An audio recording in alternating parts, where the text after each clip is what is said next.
कभी कभी होती है। मैं बुद्ध की मजबूरी सोच के परेशान होता हूँ कई बार, और फिर मैं सोचता हूँ कि काश ये यशोधरा जैसा व्यक्तित्व तो सबका होता।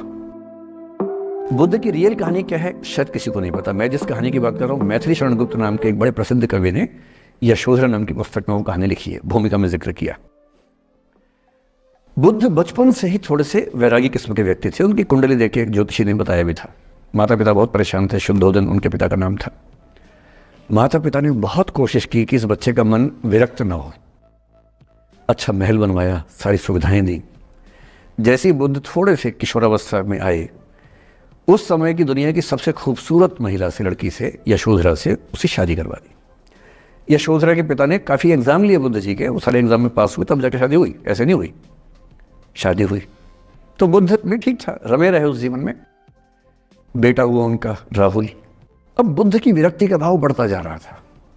29 साल की उम्र के आसपास ऐसा हुआ कि उन्होंने एक मृत व्यक्ति को देख लिया, एक बूढ़े को देखा, एक भिखारी को देखा, एक बीमार को देखा।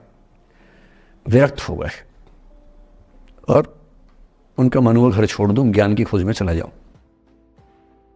अब ज्ञान की खोज में जाए, उनको पता है कि भाई मेरी पत्नी भी है, मेरा बेटा भी है, राज्य भी है, कैसे छोड़ दूं? छोड़ना जरूरी है। अंदर की आवाज है कि छोड़ो, तुम इस चीज के नहीं बने हो, तुम्हारा स्वधर्म कुछ और है। बाहर की जिम्मेदारी है कि छोड़ नहीं सकते। मैं अनुमान करता हूं कि बुद्ध ने शायद अपने पिताजी से कहा हो कभी कि पिताजी मैं बहुत परेशान हूं, छोड़ना चाहता हूं। तो पिता ने समझा बुझा के मना किया होगा कि बेटा शोभा नहीं देता, ऐसा मत करो।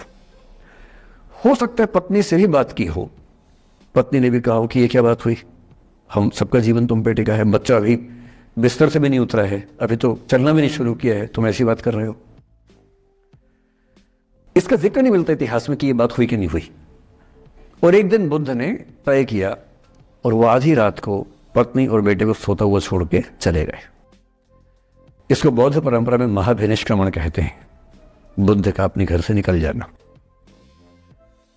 अब बुद्ध चले गए, लेकिन मैथिली शरण गुप्त यशोधरा के पर्सपेक्टिव से बुद्ध को देख रहे हैं। यशोधरा बहुत परेशान है, भाई पति चला गया है, बच्चे का पिता चला गया, मजाक थोड़ा है। राजा परेशान है कि उनका उत्तराधिकारी चला गया है। यशोधरा इतनी परेशान है, बहुत लंबे समय तक छंद आते रहते हैं कि वो कितनी बेचैन है, कितनी परेशान है। लेकिन यशोधरा की सबसे बड़ी परेशानी इस बात से नहीं कि बुद्ध चले गए, इस बात से है कि बिना बताए चले गए, भरोसा नहीं किया। और वो अपनी सहेली से कहती है, सिद्धि हेतु स्वामी गए, यह गौरव की बात। मुझे गर्व है कि मेरा पति इतने महान काम के लिए गया है। सिद्धि हेतु स्वामी गए, यह गौरव की बात, पर चोरी चोरी गए, यही बड़ा व्याघात। सखी वो मुझसे कहकर जाते, कह तो क्या वो मुझको अपनी पथ बाधा ही पाते, क्या मैं रास्ता रोकती उनका? उसके मन में ये मलाल है कि बिना बताए चले गए। वो इस भाव को लेट गो नहीं कर पा रही है, परेशान है। फिर बुद्ध को ज्ञान मिला 6 साल की तपस्या के बाद, बोधगया में बोधि वृक्ष के नीचे ज्ञान मिला। बात फैल गई। जो 5 शिष्य बुद्ध को छोड़ के भाग गए थे उनके बुरे वक्त में, उन्हीं 5 को बुद्ध ने सबसे पहले ज्ञान दिया सारनाथ में, जिसको धर्म चक्रवर्तन कहते हैं। बुद्ध की ख्याति बढ़ने लगी।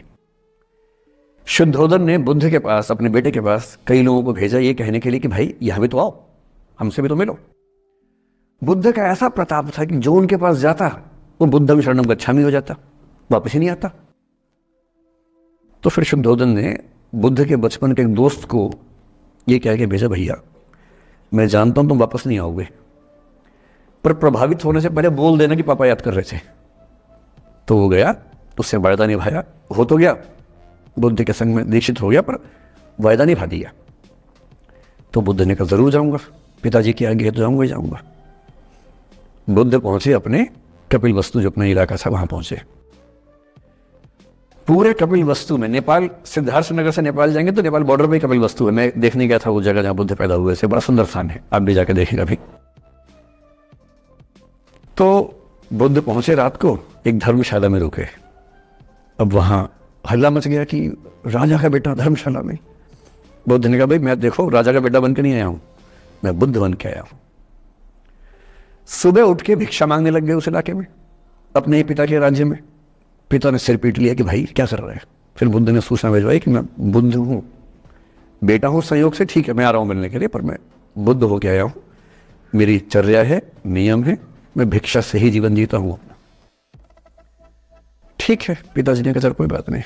फिर बुद्ध गए पिता से मिलने, पिता से मिले, सबसे मिले, भरी सभा में, लेकिन यशोधरा नहीं आई मिलने के लिए, लेट गो नहीं कर पा रहे थे।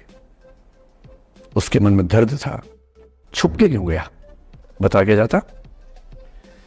बुद्ध ने पूछा पिता से कि यशोधरा कहाँ है, तो बोले कि वो कह रही है कि अगर बुद्ध मिलना चाहेंगे तो खुद ही मिलने आएंगे मुझसे, मैं क्यों जाऊंगी भाई, आत्मसम्मान भी तो कोई चीज है, मैं क्यों मिलने जाऊंगी। तो बुद्ध मिलने गए। सोचिए कमरे में यशोधरा बैठी है, राहुल साथ में। अब राहुल थोड़ा सा बड़ा हो गया है, 6-7 साल का है। बुद्ध गए हैं। अब आपके मन में आ रहा है कि बुद्ध वहां जाके बोलेंगे सॉरी मैंने गलत किया, I hurt you, I really feel sorry. बुद्ध है वो बुद्ध, वहां जाके क्या बोल रहे पता है, भिक्षाम देहि, भिक्षा दो। और यशोधरा कितनी महान महिला रही होगी, उसने अपने बेटे का हाथ बाप के हाथ में दे दिया। लेट गो का इससे महान उदाहरण दुनिया के इतिहास में नहीं है कि चलो आखिर तुमने आके झुक के कुछ मांगा तो सही। उसकी जितनी ईगो थी, अहंकार था, सब विगलित हो गया। और जो औरत परेशान थी कि मुझसे बिना बताया गया, उसने अपने बेटे को दे दिया कि इसको लेके जाओ, क्योंकि मैं जानती हूं कि तुम महान काम कर रहे हो, और तुम महान काम कर रहे हो तो मैं क्यों बीच में आऊंगी भाई, मेरा पति महान काम कर रहा है तो मुझे खुशी होनी चाहिए, और तुम्हारी उस खुशी में मैं क्यों पीछे हटूं। बस मुझे भरोसे में लेके जाते तो और खुश होती।